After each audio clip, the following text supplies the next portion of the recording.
The government of the Netherlands has released new laws that aim to restrain pollution generated by farming practices. These new laws didn't sit right with the farmers, and they declared a nationwide protest to show resistance. How did Donald Trump back the Dutch farmers' protest? Will the government put a deal on the table? Watch till the end as we'll be answering all of these questions. First up, why are the Dutch farmers protesting? In an effort to reduce agricultural pollution in the Netherlands, the government's proposal to cut the country's livestock in half initially sparked protests.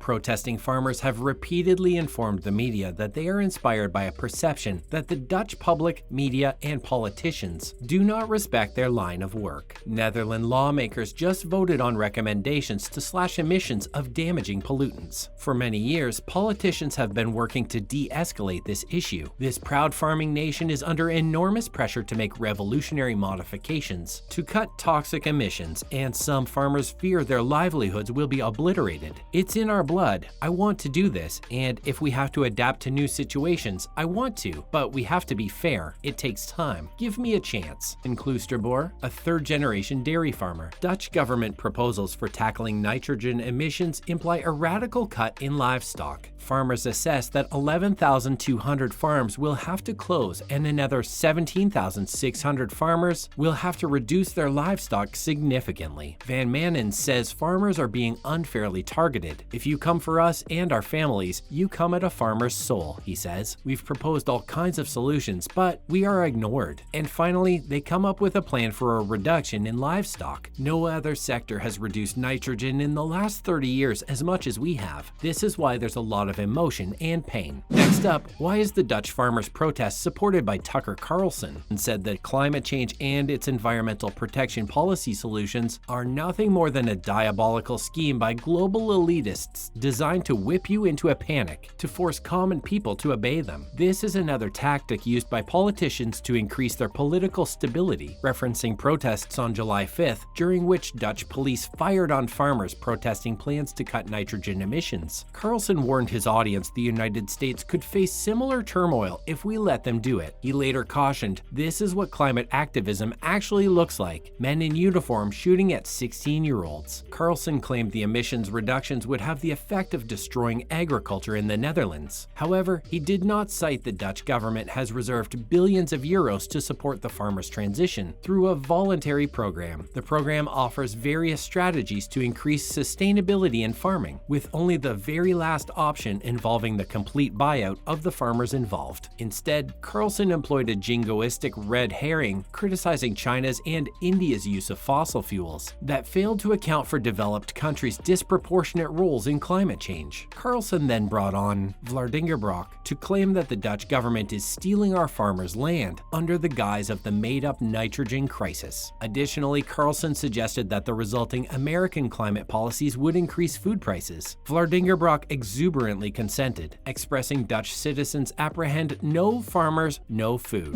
Next off, has the protest become violent? Farmers have blocked off food distribution centers with hundreds of tractors, blocked major roads, and turned up outside regional assemblies and ministers' homes to protest. Apart from breaking the blockade, the rioting farmers smashed a police car and drained a slurry tank near Van der Waals' residence in Heerden, in the province of Gelderland. In Stro, in Gelderland province, a police car was thrashed by rioters with hammers and steel pipes. On the highway near Stro, police officers utilized an electroshock weapon after farmers punctured the tires of police cars and motorcycles. A total of 10 people were arrested on Wednesday for offenses during the protests. In recent days, there have also been several roadblocks by tractors and actions at municipal and provincial houses. Farmers set fire to hay bales along several highways, which caused severe traffic jams. On June 22nd, thousands of farmers came together in Stro to protest against the government.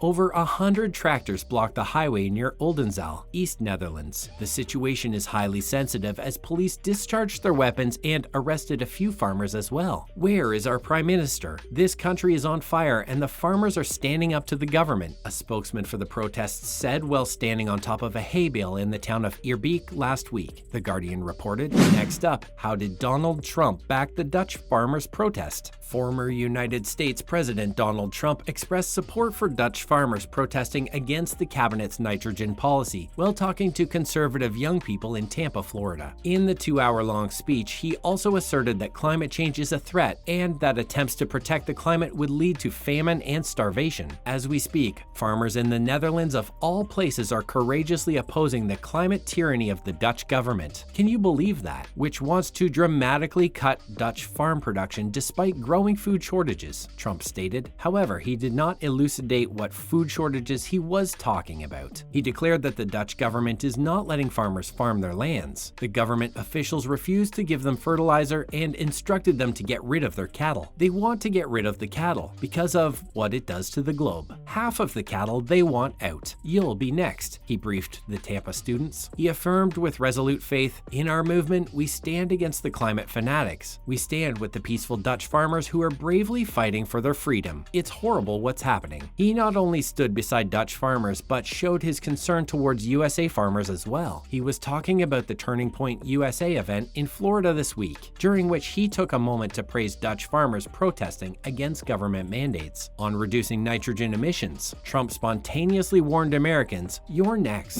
Next off, how is the Dutch government responding to the situation? The unrest that has gripped the Dutch farmers this summer shows no signs of abating. Who is their intended victim? Government plans to reduce ammonia and nitric oxide emissions, which farmers claim threaten to destroy their way of life and drive them out of business. The government has offered almost 25 billion euros to compensate farmers' losses. Besides this, they have indicated shutting down some farms. The farmers are very angry, says Josh Zubels, vice president of the Farmers Defense Force, FDF, one of the groups coordinating demonstrations. Prime Minister Mark Rutte just commented that these protests are life-threatening, yet there is a groundswell of backing. Revealing a map detailing nitrogen reduction targets last month, the Dutch government named it an unavoidable transition. It declared the coming year would eventually bring clarity for Dutch farmers, whether and how they can continue with their business. The minister sees 3 options for farmers: become more sustainable, relocate, or stop. Provincial authorities have 1 year to make plans for achieving the reductions. The Dutch government has appointed a seasoned political negotiator to serve as a middleman, but activist farmers and the country's largest farming lobby group immediately rejected the gesture. It does not offer any space to enter into a real conversation, expressed the farming lobby group LTO. Under these conditions, speaking with the mediator is pointless. Next off is the Netherlands at the risk of sinking. Significant portions of the Netherlands have been reclaimed from the sea or are otherwise very near sea level. The Netherlands is very vulnerable to sea level rise. Environmental scientists are concerned that there was very little snow in the Netherlands this year. These are the first sensed effects of global warming on the Netherlands. That's why the Dutch government has set goals to reduce emissions in the next few decades. Is the Netherlands at risk of sinking? According to the Environmental Assessment Agency and scientists at the Center for Geodesy and Geoinformatics, NGC, in the Netherlands, the soil will sink more than 50 centimeters in the next 5 decades. According to the official government website, temperatures have risen by 0.8 degrees Celsius worldwide since 1900, but that rise is estimated at 1.7 degrees in the Netherlands. That is twice as fast as the world's average temperature rise. That sounds terrifying, but there's good news too. While the heat wave may have been very devastating in some other parts of the world, the Netherlands is well prepared. The Dutch National Institute for Public Health and the Environment, RIVM, has prepared so-called national heat plans. The government has also planned to slash nitrogen oxide emissions by 50% by 2030. The plans include cutting back on fertilizer used on farms and ratcheting back the number of livestock by an estimated 30%. The farmers' plight is provoking a complicated debate on climate action, with implications well beyond the Netherlands. This may just be the beginning of much wider global unrest over agriculture. Do you think the farmers should accept the new changes? Has Donald Trump done the right thing by supporting them? Make sure to let us know your thoughts below. Thanks for watching.